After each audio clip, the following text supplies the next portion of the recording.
എല്ലാവർക്കും നമസ്കാരം. കഴിഞ്ഞ ഒരാഴ്ചയിലേറെയായി നമ്മുടെ TLF-ന്റെ ക്യൂബിലെ ആകെ ട്രാക്കുളമയമാണ്. ശരിക്കും അതിലേക്കുള്ള ഒരു ട്രാക്കിലേക്ക് വരാനുള്ള ഒരു വൈകാരിക പരിസരം, ആ ഒരു ആംബിയൻസ് ഉണ്ടാക്കുന്ന രീതിയിലുള്ള വീഡിയോ പ്രൊമോഷനും അങ്ങനെയുള്ള ഭയങ്കര ഒരു ഇതുവരെ ഇങ്ങനെ ഒരു ചലനം ഇതിൽ കണ്ടിട്ടില്ലല്ലോ. ഓരോ പ്രോഗ്രാമിനും നമ്മൾ ആവേശത്തോടു കൂടിയാണ് കാത്തിരിക്കുന്നത്. കാരണം എല്ലാം വ്യത്യസ്തമാണ്, എല്ലാം ആകർഷകമാണ്. എങ്കിൽ പോലും ഈ നമ്മുടെ ട്രാക്കുളയെ സ്വീകരിക്കാനുള്ള ഒരു ആവേശം ഇതുവരെ കാണാത്ത തരത്തിലുള്ള ഒരു വലിയൊരു വേറിട്ട രീതിയിലുള്ള ഒരു പ്രൊമോഷനും കാര്യങ്ങളൊക്കെ ആയിരുന്നു. അപ്പോൾ എന്തായാലും തികച്ചും വ്യത്യസ്തമായിട്ടുള്ള ഈ പരിപാടി നമുക്ക് ഒരിക്കലും മറക്കാനാവാത്ത ഒരു അനുഭവം തന്നെയാവും നൽകുക എന്ന കാര്യത്തിൽ സംശയമൊന്നുമില്ല. അപ്പോൾ ട്രാക്കുളയെ അറിയാത്തവരായി അല്ലെങ്കിൽ കേൾക്കാത്തവരായി ആരാണുള്ളത്? ആരും തന്നെ ഉണ്ടാകും. അപ്പൊ നമ്മുടെ തന്നെ ബാല്യകൗമാരങ്ങളിലൊക്കെയും കേട്ടു വളർന്ന ഒരുപക്ഷെ നമ്മുടെയൊക്കെ മനസ്സിനെ ഭയത്തിൽ ഏറെയേറെ എന്താ പറയാ വന്യമായ ഒരു ഭയത്തിൽ, അതിലുപരി ഒരു ആരാധന കലർന്ന ഒരു എന്താ പറയാ ഒരു പേടിയിലേക്ക് നമ്മളെ നയിച്ചിട്ടുള്ള ഒരു രൂപമാണ്, ഒരു ഇമേജാണ് ട്രാക്കുള പ്രഭു എന്ന് പറയുന്നത്.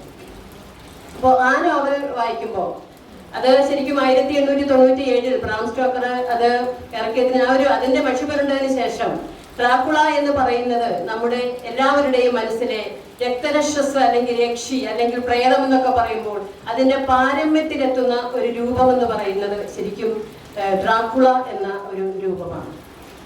അതുകൊണ്ട് തന്നെ നമുക്ക് അതൊരു ഭയത്തിന്റെ തമ്പുരാൻ എന്ന് നമുക്ക് നിസ്സംശയം പറയാവുന്ന ഒരു ഇമേജാണ് ട്രാക്കുള നമുക്ക് മുന്നിൽ ഉണ്ടാക്കി വെച്ചിരിക്കുന്നത്.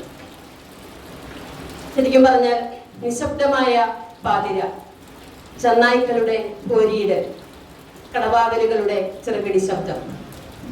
ശരിക്കും ഇവിടെ ഒരു BGM വേണ്ടതായിരുന്നു. അപ്പോ അവിടെ നിന്ന് യുഗങ്ങളായി ഉറങ്ങിക്കൊണ്ടിരിക്കുന്ന കാർപ്പാത്യൻ മലനിരകളിലെ ആ ഒരു ശവക്കല്ലറയിൽ നിന്നും അവനുണരുകയാണ് ട്രാക്കുള പ്രഭു. നമ്മളെ എല്ലാവരെയും ഭയത്തിൽ ആറാടിച്ചിട്ടുള്ള, ശരിക്കും പറഞ്ഞാൽ അതെ ഭീതിയുടെ തമ്പുരാൻ എന്ന് തന്നെ വിശേഷിപ്പിക്കാവുന്ന ട്രാക്കുള പ്രഭു. ട്രാൻസിൽവാനിയയിലെ ആ ഒരു പേര് കേൾക്കുമ്പോൾ തന്നെ നമുക്കറിയാം നമ്മുടെ മനസ്സിലേക്ക് ഒരു ഭയത്തിന്, അജ്ഞാതമായ ഒരു ഭയം നമ്മുടെ മനസ്സിൽ എല്ലാവരും ഉണ്ടാവുന്ന ഒരു പേരായി മാറിക്കഴിഞ്ഞിരിക്കുകയാണ് ട്രാൻസിൽവാനിയ എന്ന് പറയുമ്പോൾ. അവിടെ കാർപ്പാത്യൻ മലനിരകൾ, പൈൻമരങ്ങൾ ഇടതൂർന്ന് തിങ്ങി വളരുന്ന, കോടമഞ്ഞിൽ മൂടി നിൽക്കുന്ന മലനിരകളുള്ള അതിലിടുന്ന ആ ഒരു പ്രദേശം, അവിടെയാണ് ട്രാക്കുളയുടെ പ്രസിദ്ധമായ ഒരു പരിധിവരെ ഏറ്റവും ഭയാനകമായ ബ്ലാക്ക് കാസിൽ എന്ന് പറയുന്ന ട്രാക്കുളയുടെ കൊട്ടാരം സ്ഥിതി ചെയ്യുന്നത്. എല്ലാവർക്കും അറിയാവുന്ന കാര്യമാണ്.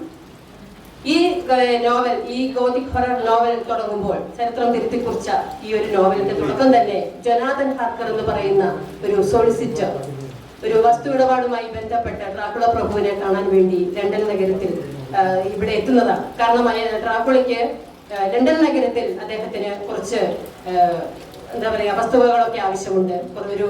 അങ്ങനെ കുറെ വസ്തുവകൾ വാങ്ങിച്ചു കൂട്ടാൻ അദ്ദേഹം പ്ലാൻ ചെയ്യുന്നു എന്നറിയിച്ചിട്ട് വസ്തു ഇടപാടിന് വേണ്ടിയാണ് ജൊനാഥൻ ഹാർക്കർ അവിടെ വന്നിരിക്കുന്നത്. അപ്പൊ ആദ്യം തന്നെ അവിടെ എൻട്രി ചെയ്യുമ്പോൾ തന്നെ അവിടെ പ്രദേശവാസികളൊക്കെ ട്രാക്കുള പ്രഭുവിന്റെ കൗണ്ടറാക്കളെന്ന് പറയുമ്പോൾ തന്നെ ഒരു ചെറിയൊരു പരിഭ്രമം കാണിക്കുന്നുണ്ട്. പക്ഷെ അതൊന്നും ശ്രദ്ധിക്കാതെ അദ്ദേഹം നേരെ കോട്ടയിലേക്ക് കടക്കുകയാണ്. അത് കഴിഞ്ഞ് അവിടെ എത്തിക്കഴിയുമ്പോഴും വളരെ ഒരു എന്താ പറയുക വളരെ നല്ലൊരു ഹോസ്റ്റാണ്, നല്ലൊരു ആതിഥേയനാണ് നമ്മുടെ ട്രാക്കുള പ്രഭു. അദ്ദേഹം വളരെ മധുരമായ രീതിയിൽ സ്വീകരിച്ച് ആനയിച്ച്, അപ്പോൾ എല്ലാം കൊണ്ടും വളരെ ഇംപ്രസ്ഡ് ആവും ഹാർക്കർ. കാരണം അത്രയും നല്ല പേഴ്സണാലിറ്റിയാണ്, നല്ല ഉയരത്തില് ആരുടെയിലധികം ഹൈറ്റ് ഉയർത്തി വെച്ചിരിക്കുന്ന തൊപ്പി, ആരെയും വശീകരിക്കുന്ന ഒരു അപ്പിയറൻസ് ആണല്ലോ കോട്ടൊക്കെ ഇട്ട്. അപ്പൊ അങ്ങനെ വളരെ എന്താ പറയാ വളരെ മധുരമായ രീതിയിലാണ് ഇദ്ദേഹത്തെ സ്വാഗതം ചെയ്യുന്നത്. അപ്പം വളരെ ഹാപ്പിയാവും. പക്ഷെ കുറച്ച് ദിവസം അവിടെ താമസിച്ചു കഴിഞ്ഞപ്പോൾ എന്തൊക്കെയോ ഒരു അസ്വാഭാവികതകൾ ജൊനാഥന് ഫീൽ ചെയ്ത് തുടങ്ങും. എവിടെയോ ഒരു ചെറിയൊരു പ്രശ്നം ഉണ്ട് എന്നൊരു തോന്നലുണ്ടായിട്ടുണ്ട്. കാരണം ഇത്രയും വലിയൊരു കൊട്ടാരത്തിൽ ആ നിശബ്ദതയിൽ വേറെ ആരുമില്ല. ഇദ്ദേഹം ഒറ്റയ്ക്കാണ്. ഇദ്ദേഹത്തെ കാണാൻ ആരും വരുന്നില്ല, ഇദ്ദേഹം ആരോടും സംസാരിക്കുന്നില്ല. അങ്ങനെ ഒരു പിന്നെ ഇദ്ദേഹത്തെ പകൽ സമയങ്ങളിലും അധികം കാണുന്നതേ ഇല്ല. അപ്പൊ ഇദ്ദേഹം എവിടെയായിരിക്കും പോകുന്നത്, എന്തുകൊണ്ടാണ് ആരും വരാത്തത്, ഇങ്ങനെ കുറേ ക്വസ്റ്റ്യൻസ്, സംശയങ്ങൾ ഇദ്ദേഹത്തിന്റെ മനസ്സിൽ ഇങ്ങനെ ഉണ്ടാവുന്നുണ്ട്. പിന്നെ എപ്പോഴൊക്കെയോ അവിടെ നിന്ന് ഇദ്ദേഹത്തിന് തോന്നി ഇവിടെ എന്തോ ഒരു പന്തികേടുണ്ട്, ഇനിയിപ്പോ തൽക്കാലം ഇവിടെ നിൽക്കണ്ട, പോവാമെന്ന് തീരുമാനിച്ചു കഴിയുമ്പോൾ ഇദ്ദേഹം ഒരു ദിവസം തന്റെ റൂമിൽ കയറി തന്റെ ബാഗ് കാര്യങ്ങളൊക്കെ ഒതുക്കി വെക്കുകയാണ്. ഈ സമയത്ത് ഉള്ളിൽ കയറി കുറ്റിയിട്ടു, അതിനുശേഷം ഷേവ് ചെയ്യുന്നു, സാധനങ്ങളൊക്കെ അടക്കി വെച്ചുകൊണ്ടിരുന്ന സമയത്ത് ഇദ്ദേഹത്തിന് മനസ്സിലാവും, ഡ്രാക്കുള പ്രഭുവിന് മനസ്സിലായിട്ടുണ്ട് ഇദ്ദേഹത്തിന് എന്തോ ഒരു ഡൗട്ട് അടിച്ചിട്ടുണ്ടെന്നുള്ളത്. അത് കഴിഞ്ഞ് കുറച്ച് കഴിയുമ്പോൾ ഷേവ് ചെയ്തുകൊണ്ടിരിക്കുമ്പോൾ തൊട്ട് പിന്നിലെ അനക്കം കണ്ട് അദ്ദേഹം പെട്ടെന്ന് ഞെട്ടിത്തിരിഞ്ഞു നോക്കുമ്പോൾ കാണുന്നത് സാക്ഷാൽ ഡ്രാക്കുള പ്രഭു പിന്നിൽ നിൽക്കുന്നതാണ്. പക്ഷേ ജൊനാഥൻ നല്ല ബുദ്ധിമാനാണ്. അദ്ദേഹം തന്ത്രപൂർവ്വം ഒരു ഭാവപകർച്ചയും മുഖത്ത് വരുത്താതെ അദ്ദേഹം ഇങ്ങനെ കൂളായിട്ട് തന്റെ ജോലി തുടർന്നുകൊണ്ടിരുന്നു ഇങ്ങനെ. പക്ഷെ അപ്പൊ അദ്ദേഹം എന്തോ ചോദിച്ചപ്പോൾ അതിന് മറുപടിയായി എന്തോ പറഞ്ഞപ്പോഴേ ഈ താടി ഇങ്ങനെ മുറിയുന്നുണ്ട് ജൊനാഥന്. ആ സമയത്ത് ഒരു ഡ്രോപ്പ് ഓഫ് ബ്ലഡ് ഇങ്ങനെ വീഴുന്നു. ഇത് കണ്ടതും ഡ്രാക്കുളയുടെ കൺട്രോൾ പോയി. കാരണം ബ്ലഡ് ആണല്ലോ ആളുടെ വീക്ക്നെസ്. അതുകൊണ്ട് അത് കണ്ടതോടുകൂടി ആള് ആകെ എന്താ പറയാ തന്റെ ആ പൈശാചിക രൂപം, യഥാർത്ഥ രൂപം പുറത്തു വരികയാണ്. അവിടെ വെച്ചാണ് ആ വിശ്വരൂപം ഇദ്ദേഹം കാണുന്നത്, ജൊനാഥൻ കാണുന്നത്. അപ്പൊ പല്ലൊക്കെ ഇങ്ങനെ ഇറങ്ങി വന്ന് കണ്ണൊക്കെ ഇങ്ങനെ ചുവന്ന് തിളങ്ങി ശരിക്കും ഒരു വാമ്പയറിന്റെ എല്ലാ ഭീകരതയോടും കൂടി നിൽക്കുന്ന ഡ്രാക്കുളയെ കണ്ട് ശരിക്കും ജൊനാഥൻ ഞെട്ടിവറച്ചു. പക്ഷെ അങ്ങനെ പിന്നോട്ട് മാറിയ ജൊനാഥൻ രക്ഷപ്പെടുന്നത് തന്റെ മായയിലുള്ള ഒരു കുരിശ് ഉണ്ടായിരുന്നു. ഇത് കണ്ടതുകൊണ്ട് മാത്രമാണ് ഡ്രാക്കുളയ്ക്ക് ലോകത്തിൽ ആകെ പേടിയുള്ള ഒരു കാര്യം ഈ കുരിശ് മാത്രമാണ്. ഇത് കണ്ടിട്ടാണ് അദ്ദേഹം ഡ്രാക്കുള പെട്ടെന്ന് പിന്നോട്ട് മാറി തന്റെ നോർമൽ രീതിയിലേക്ക് എത്തി അവിടെ നിന്ന് ഒന്നും മിണ്ടാതെ ഇറങ്ങിപ്പോവുകയാണ്. പക്ഷെ ജൊനാഥന് മനസ്സിലായി. പക്ഷെ ഈ അദ്ദേഹം പിന്നീട് ജൊനാഥനെ പൂട്ടിയിടുന്നുണ്ട്. കാരണം ഇയാൾക്ക് ഇതെല്ലാം മനസ്സിലായി എന്നുള്ളത് ഡ്രാക്കുളയ്ക്ക് പിടികിട്ടി. ഇനി ഇയാൾ പുറത്തു പോയി കഴിഞ്ഞാൽ തന്റെ രഹസ്യങ്ങളൊക്കെ പുറത്തു വരും. പക്ഷെ ഇയാൾക്ക് വലിയ പദ്ധതികളാണ്. കാരണം ഇയാള് നൂറ്റാണ്ടുകളായിട്ട് ഇങ്ങനെ ജീവിച്ചിരിക്കുന്നത് ഈ രക്തം കുടിച്ചിട്ടാണല്ലോ. അപ്പൊ അത് രാത്രികാലങ്ങളിലാണ് ഇയാൾക്ക് ഏറ്റവും അധികം ശക്തി വരുന്നത്. അപ്പൊ ഇയാൾ പ്രത്യേകിച്ചും എന്താ പറയുക ചെറുപ്പക്കാരികളായിട്ടുള്ള സ്ത്രീകളുടെ യുവരക്തമാണ് ഇയാൾ അധികവും കുടിക്കുന്നത്. അതുകൊണ്ടാണ് ഈ ശക്തി വരുന്നതെന്നാണ് അതിൽ പറഞ്ഞിരിക്കുന്നത്. അപ്പോൾ ഈ തന്റെ ശക്തി വ്യാപിപ്പിക്കുവാനും തന്റെ സാമ്രാജ്യം വിപുലീകരിക്കുവാനും ഒക്കെ വേണ്ടി ലണ്ടനിലേക്ക് കൂടി ഇത് വ്യാപിപ്പിക്കുവാനാണ് ഡ്രാക്കുള ശ്രമിക്കുന്നത്. അങ്ങനെ ഡ്രാക്കുള ലണ്ടനിലേക്ക് പോകാൻ വേണ്ടി അവിടെ കുറച്ച് പരിപാടികളൊക്കെ ചെയ്യാൻ വേണ്ടിയാണ് ഈ ജൊനാഥനെ വിളിച്ചു വരുത്തിയത്. അവിടെ താമസിക്കുമ്പോൾ ഇദ്ദേഹത്തിന് സ്വന്തമായിട്ട് കുറച്ച് സ്ഥലവും കാര്യങ്ങളൊക്കെ വേണം, ആ രീതിയിൽ ചെയ്യാൻ വേണ്ടിയായിരുന്നു. അപ്പൊ ഇദ്ദേഹം പോയി കഴിഞ്ഞപ്പോൾ ജൊനാഥന് മനസ്സിലാവും ഈ പ്ലാൻ ഇതായിരുന്നു എന്നുള്ളത് മനസ്സിലായപ്പോൾ ജൊനാഥൻ കൂട്ടിയിട്ടിരിക്കുകയാണ്. പക്ഷെ എങ്ങനെങ്കിലും ഇവിടുന്ന് രക്ഷപ്പെട്ട് ലണ്ടനിൽ എത്തിയില്ലെങ്കിൽ അവിടെ മുഴുവൻ ഒരു പ്ലേഗ് പോലെ ഇത് പടർത്തപ്പെടും, അവിടെ മുഴുവൻ ഇത് പരക്കുമെന്നുള്ള ഒരു സത്യം ലണ്ടനോടുകൂടി ഇദ്ദേഹം തിരിച്ചെടുത്തു. അങ്ങനെ ജൊനാഥൻ അവിടുന്ന് ഒരു തരത്തിൽ രക്ഷപ്പെട്ട് അവിടുന്ന് മെല്ലെ യാത്ര ചെയ്യാണ്. പക്ഷേ അദ്ദേഹം വളരെ ക്ഷീണിതനാണ്. കാരണം ഫിസിക്കലി ആൻഡ് മെന്റലി വലിയ ഷോക്കായിരുന്നു അയാൾക്ക് അവിടുത്തെ അനുഭവങ്ങൾ. അയാൾ ഒരിക്കലും അത് പ്രതീക്ഷിച്ചിരുന്നതല്ല. അയാൾ ഈ തന്റെ എല്ലാ കാര്യങ്ങളും ഒരു ഡയറിയിൽ എഴുതി വെക്കുന്നുണ്ട്. അത് കഴിഞ്ഞ് അയാൾ അവിടുന്ന് ഒരു വിധത്തിൽ യാത്ര ചെയ്ത് ലണ്ടനിൽ എത്തുന്നു.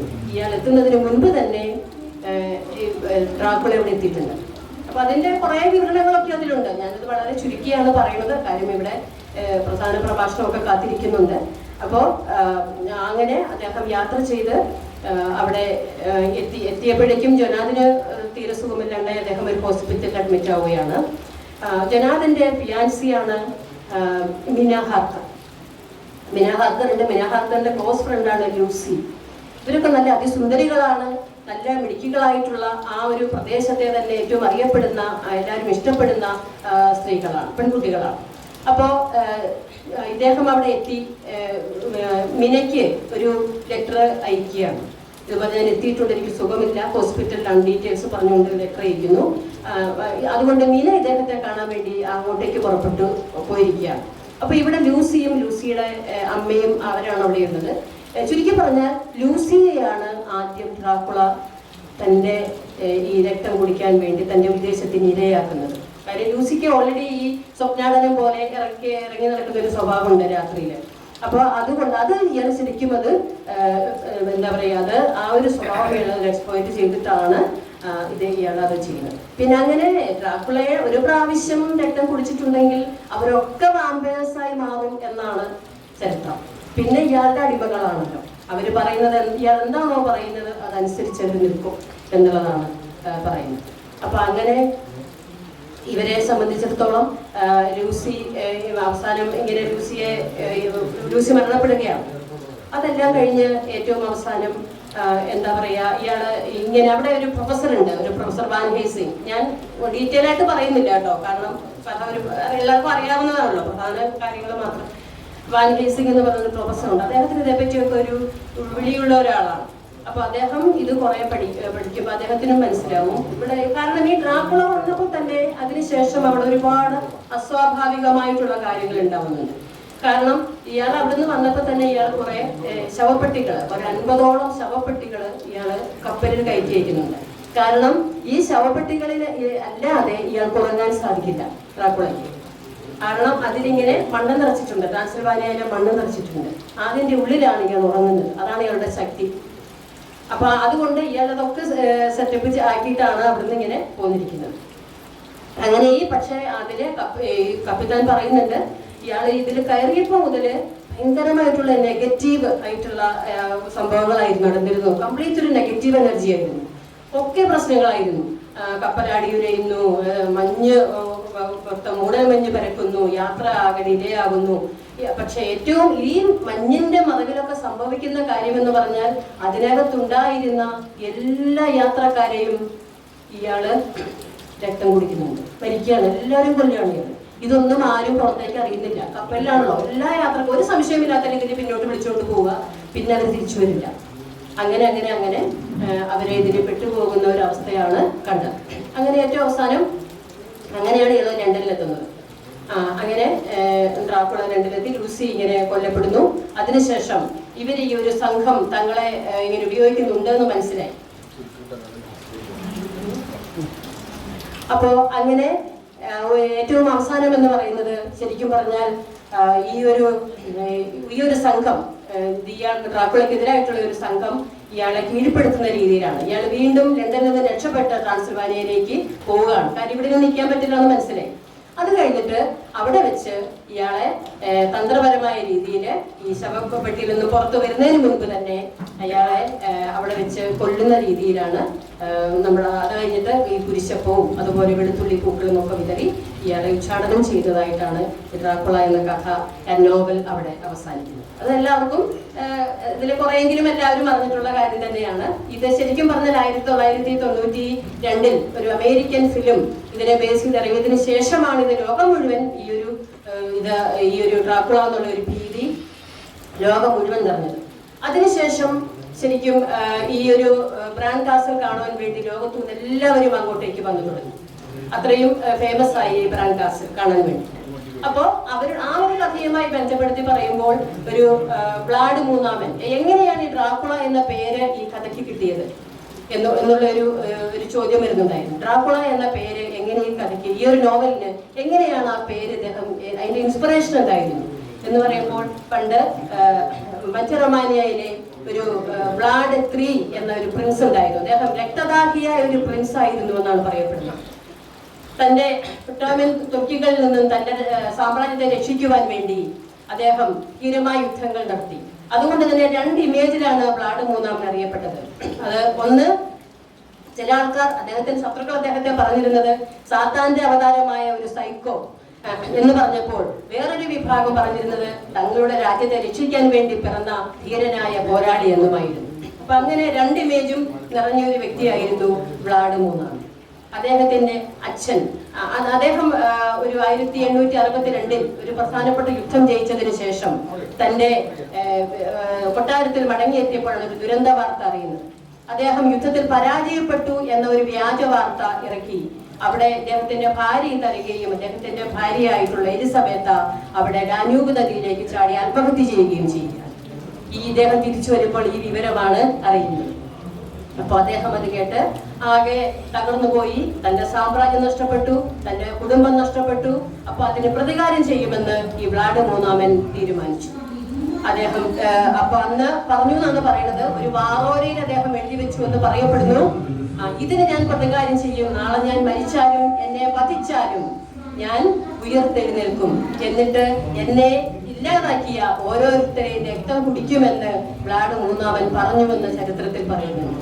അപ്പോ ആ വ്ളാഡ് മൂന്നാമന്റെ പുനർജന്മമാണ് ഈ നമ്മുടെ ഡ്രാക്കുള എന്നതാണ് ഏറ്റവും പ്രചാരത്തിലുള്ള ഒരു കഥ.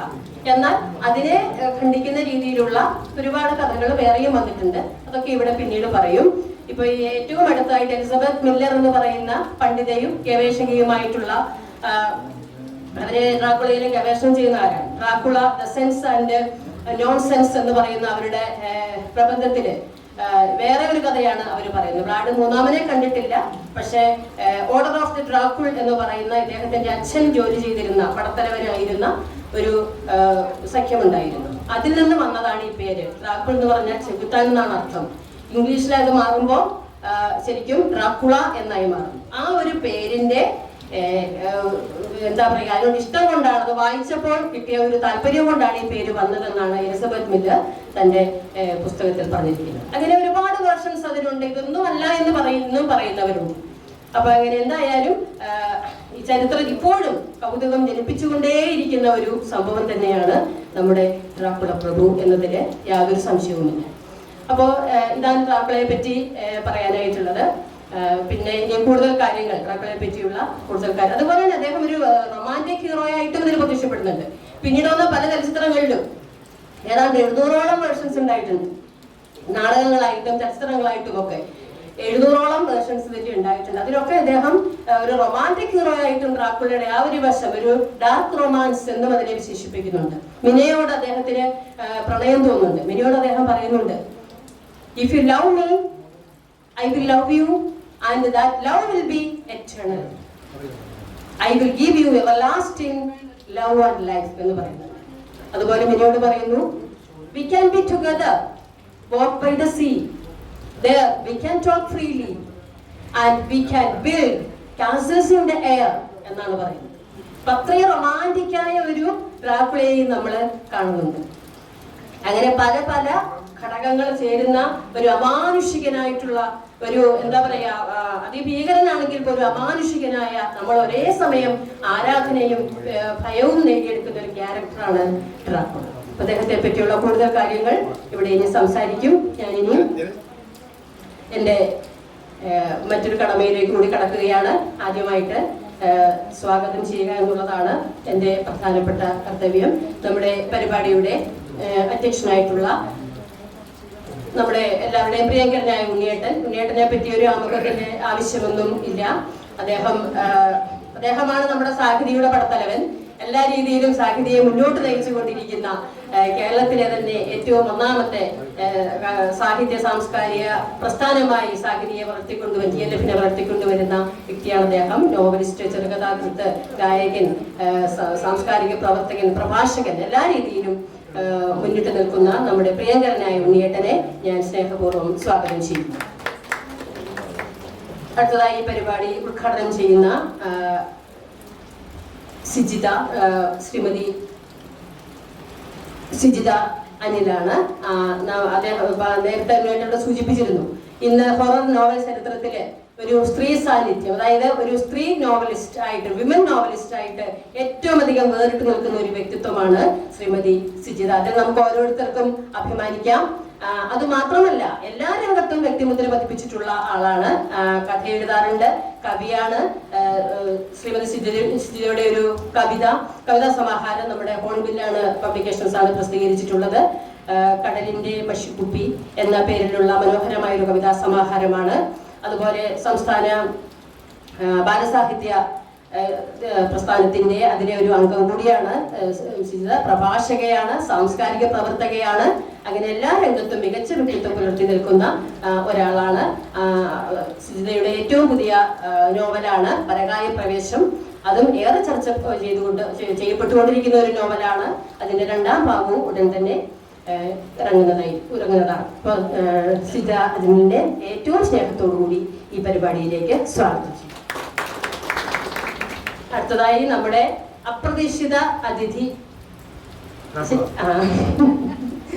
ശരിക്കും ഞങ്ങൾക്ക് ജയരാജേട്ടന്റെ ഒരു സാന്നിധ്യം എപ്പോഴും നമുക്ക് സാഹിതിയിൽ ഒരു പോസിറ്റീവ് എനർജിയാണ് നമുക്ക് തരുന്നത്. അദ്ദേഹം ഇവിടെ വന്നിരിക്കുമ്പോൾ നമുക്കൊരു പ്രത്യേക സന്തോഷവും ഒരു പ്രത്യേക എനർജിയും ഉണ്ടാകുന്നു എന്നുള്ളത് നമുക്ക് എല്ലാവർക്കും അറിയാവുന്ന കാര്യമാണ്. എന്തായാലും ഈ ഒരു പ്രത്യേക ഒരു അവസരത്തിൽ ഇവിടെ എല്ലാ തിരക്കിനിടയിൽ നിന്നും ഇവിടെ എത്തിച്ചേർന്ന നമ്മുടെ പ്രിയങ്കരനായ ജയരാജേട്ടനെ ഏറ്റവും സ്നേഹത്തോടുകൂടി സ്വാഗതം ചെയ്യുന്നു. അടുത്തതായി മുഖ്യ പ്രഭാഷണം നടത്തുന്ന സെബാസ്റ്റ്യൻ മാഷ് സുഖമില്ലാതിരിക്കുകയാണ്.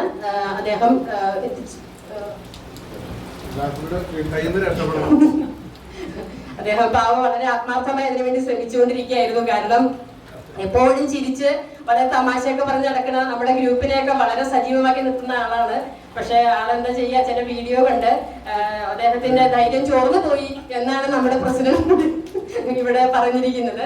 അപ്പൊ എന്തായാലും അദ്ദേഹം പൂർവാധികം ശക്തനായി തിരിച്ചു വരട്ടെ എന്നാണ് ഞാൻ ഈ അവസരത്തിൽ പറയുന്നത്.